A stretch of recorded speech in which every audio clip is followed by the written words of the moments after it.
안녕하십니까. 암호화폐 정보를 전달해 드리는 닥터 비트맨입니다.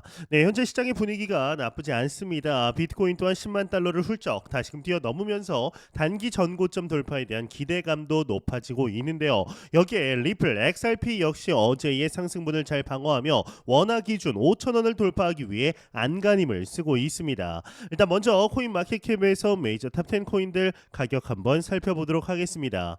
네, 일단 시가총액 1위 비트코인의 경우는 전월 대비 2.74% 상승한 10만 2천 달러대에 나타내고 있습니다. 2위의 이더리움은 0.93% 상승한 3,390달러대, 3위의 XRP는 5.75% 상승한 3.26달러, 네, 솔라나가 7% 상승, BNB가 1.43% 상승, 도지코인이 9.9% 상승한 0.41달러대에 나타내고 있습니다. 상단에 비트코인 더미넌스 한번 보도록 하겠습니다. 네, 비트코인 더미넌스 한번 보게 되면 56.4%, 이더리움 더미넌스는 11.4% 나타내고 있네요. 네, 이제 오늘 이미 보신 분들도 계시겠지만 이 XRP 관련해서 흥미로운 소식이 하나 들려왔습니다. 바로 리플이 국가 전략 비축 자산으로 채택될 가능성이 있다라는 주제인데요. 이제 오늘은 리플이 이 국가 전략 비축 자산으로 채택될 가능성에 관해서 조금 더 깊이 있는 이야기를 해보려고 합니다. 이제 대부분의 기사나 전문가 커멘트에서는 비축 자산 후보로 떠올랐다 정도로만 언급을 하는데, 이 주제가 단순히 거론되고 끝나는 이슈인지 아니면 실제로 더 큰 의미가 있을 수 있는지를 좀 더 파고 들어보겠습니다.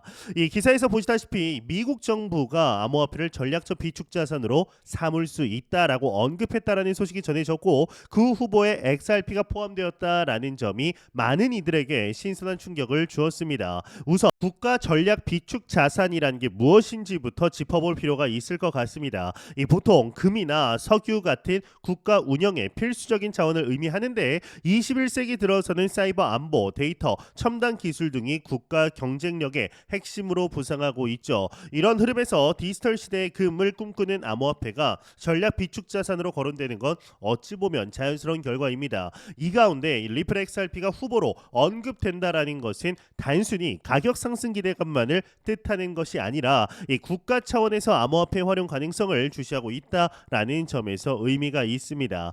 특히나 리플은 국제 송금 및 결제 솔루션 분야에서 이미 상당한 기반을 다졌다라는 점이 부각되고 있는데요. 이 송금 분야에서의 효용성이 어느 정도 검증되었으니 국가 비축 자산으로도 가치가 있다라는 논리로 이어지는 것이죠. 이는 전통 금융 생태계를 한 국가가 독점하기 어려워진 시대에서 XRP의 역할이 더 부각될 수 있음을 암시하기도 합니다. 이 사람들이 비축 자산을 고려할 때 가장 중요하게 생각하는 것은 안정성입니다. 그런데 암호화폐, 특히 XRP 같은 알트코인은 변동성이 높다라는 점이 정설이죠. 그럼에도 불구하고 XRP가 비축 자산 후보로 언급되는 이유는 향후 규제와 이제 법적 정의가 확립되면 자산으로서의 안정성을 어느 정도 인정받을 수 있다라는 기대감이 깔려 있기 때문입니다. 지금은 변동성이 있지만 미래 디지털 세계의 주춧돌이 될 수 있다라는 빅피처가 존재한다라는 것이죠. 또한 실제로 미국뿐만 아니라 여러 국가가 중앙은행 디지털 화폐 CBDC 발행을 검토하거나 시범 도입을 하는 추세입니다. 이에 따라서 국제 송금이나 외환 업무가 디지털화된다면 전통적 결제 인프라 SWIFT 등에서 발생하는 번거로움과 비용이 크게 줄어들 전망입니다. XRP가 이 디지털화 과정에서 중추적 역할을 맡게 된다라면 국가가 필수 디지털 자산으로 비축할 가능성도 충분히 열려 있습니다. 리플이 국가 전략 비축 자산으로 선정된다라고 가정해 보면 암호화폐가 제도권에 빠르게 편입된다라는 신호로 볼 수 있습니다. 이 국가가 특정 코인을 보유한다라는 건 그 가치를 어느 정도 공인한다라는 뜻이기도 하기 때문이죠. 그러면 암호화폐 시장 전반에 엄청난 긍정적 파급 효과가 일어날 가능성이 큽니다. 이것이 최근 기사 하나로만 치부하기 어려운 더 큰 시사점이라고도 할 수 있습니다. 한편 이 리플이 SEC와의 소송에서 더 나은 지위를 확보한다라면 XRP는 다른 알트코인들과 차별화된 입지를 차지할 가능성도 농후합니다. 가장 먼저 제도권에 들어간 알트코인이다라는 상징성이 커질 테고, 이는 기관 투자자들의 자금 유입은 물론 국가 차원의 비축 판단에서도 이제 긍정적인 영향을 줄 수가 있습니다. 물론 일각에서는 XRP가 아직 비트코인 같은 인지도나 보편성을 갖추지는 못했다라며 디지털 금으로 인정하기엔 부족하다라는 지적도 있습니다. 하지만 송금 결제 분야에서의 효용성 그리고 리플사가 다수의 글로벌 금융기관과 쌓아온 네트워크를 생각한다라면 다른 기준에서 평가해 볼 수 있다라는 의견도 무시할 수는 없겠죠.